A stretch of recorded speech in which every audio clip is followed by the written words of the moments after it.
मैं अपने आप को बहुत गौरवान्वित महसूस करती हूँ क्योंकि मैं भारत देश की नारी हूँ।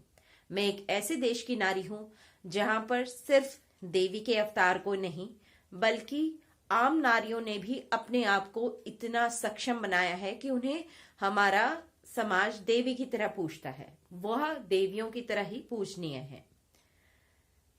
मैं बात कर रही हूँ पुराणों से, हमारी इतिहास से कुछ ऐसी ऐसी आम नारियों के बारे में जिन्होंने अपनी तपस्या के बल पर, अपने सतीत्व के बल पर यह स्थान प्राप्त किया है। चलिए, मैं भवानी चुफाल अपने YouTube चैनल भानुमति के पिटारे में आपका स्वागत करती हूँ। और आज इस पिटारे से क्या निकला? आज इस पिटारे से निकली है पंच सती, यानी 5 सती। ऐसी महिलाएं जिन्होंने अपने तप, अपने सतीत्व के बल पर बिल्कुल देवताओं की तरह बड़ा स्थान प्राप्त किया है। ऐसी आम महिलाएं, इनमें सबसे पहले नाम आता है देवी अनुसुईया का। देवी अनुसुईया की पत्नी थी और अपने सतीत्व के बल पर उन्होंने महादेव, भगवान विष्णु और भगवान ब्रह्मा जी को अपने पुत्र के रूप में प्राप्त किया था। उन्हें विवश कर दिया था उनका पुत्र बनने के लिए। इसके बारे में डिटेल मैं फिर बताती हूँ। दूसरा नाम मैं लूंगी रावण की पत्नी मंदोदरी का।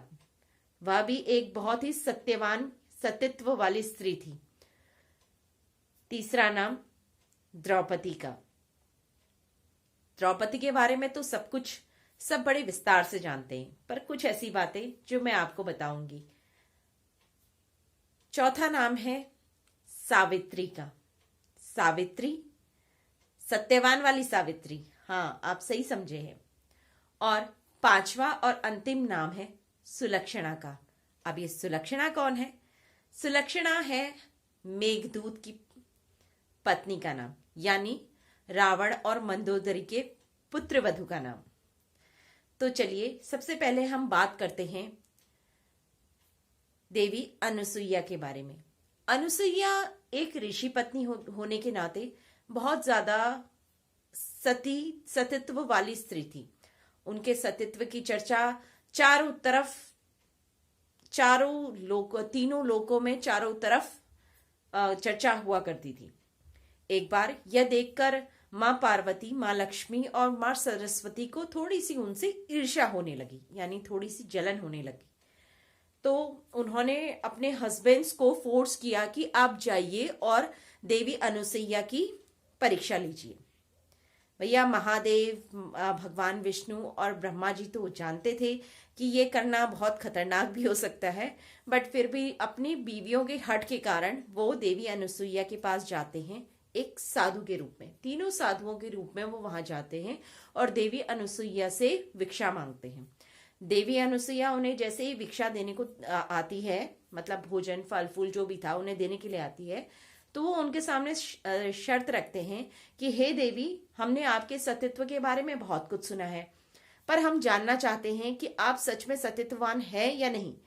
तो हम यह भिक्षा ऐसे ही ग्रहण नहीं करेंगे, हम इस भिक्षा को तब ग्रहण करेंगे जब आप हमें निर्वस्त्र होकर यह भिक्षा देंगे।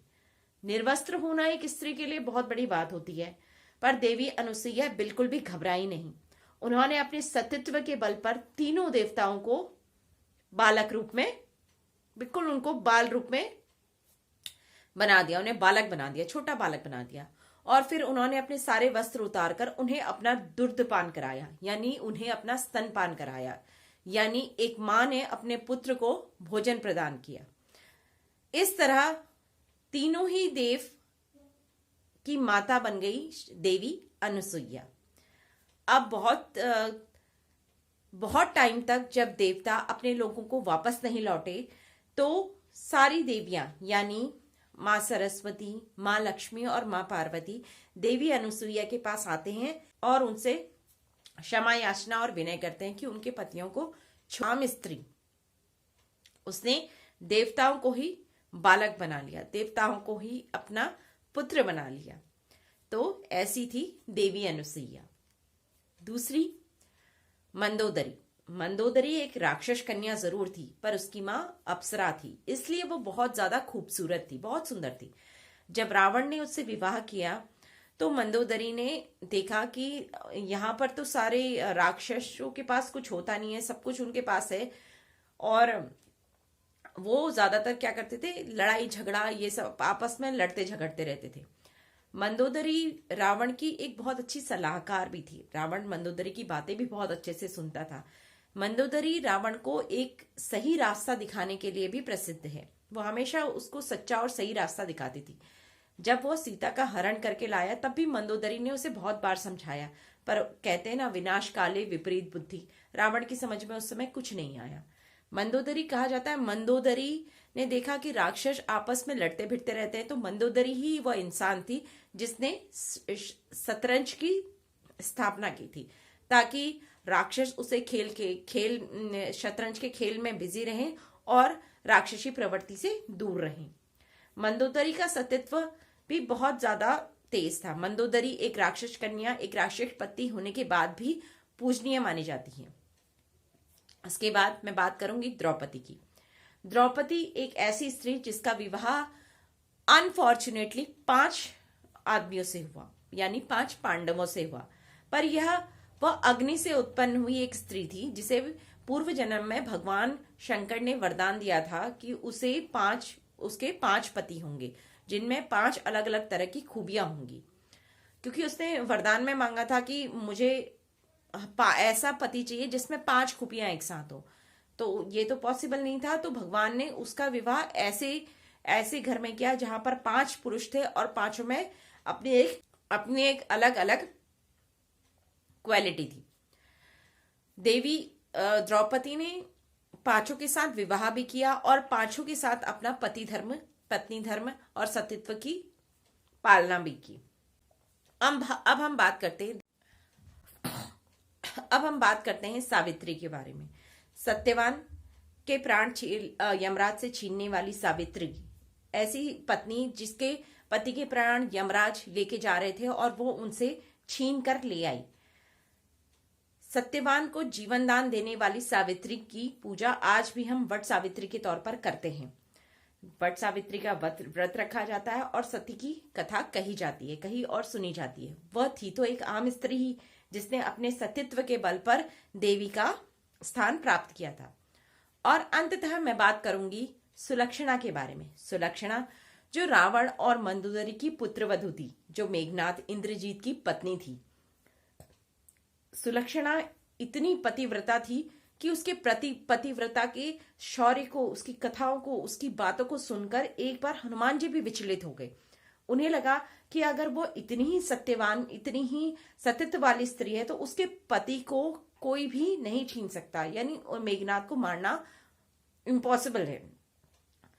तब जिस समय युद्ध चल रहा था और दूसरी बार मेघनाद का सामना लक्ष्मण और राम जी के साथ होने वाला था, तब सुलक्षणा एक गुफा में जाकर यज्ञ, यानी एक यज्ञ कर रही होती है। अगर वो यज्ञ पूर्ण हो जाता तो मेघनाद को मारना बहुत ही मुश्किल हो जाता।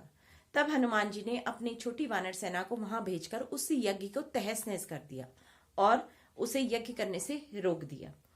वह एक ऐसी स्त्री थी, जब लक्ष्मण ने मेघनाद का सर काट लिया, उसने मेघनाद के सर को लेने वो स्वयं युद्ध भूमि पर पालकी में आए और उसने मेघनाद से कहा कि अगर मेरा सतीत्व सच्चा है तो एक बार हंसकर आप इस शत्रु सेना को हिला दो। और सच में मेघनाद का कटा हुआ सर अचानक से हंसने लग गया, जोर जोर से अट्टहास करने लग गया। यह देखकर वानरों की सेना तो उस समय भयभीत हो गई थी। सुलक्षणा ने अपने सतीत्व के बल पर अपने पति की रक्षा करने की पुरजोर कोशिश की और एक भारतीय, या कहें हमारे इतिहास में, एक बहुत ही अच्छी जगह प्राप्त की। ये थी कुछ भारतीय नारियों के बारे में मेरी एक छोटी सी कहानी। पसंद आए तो कृपया लाइक, शेयर एंड सब्सक्राइब जरूर कीजिएगा। धन्यवाद।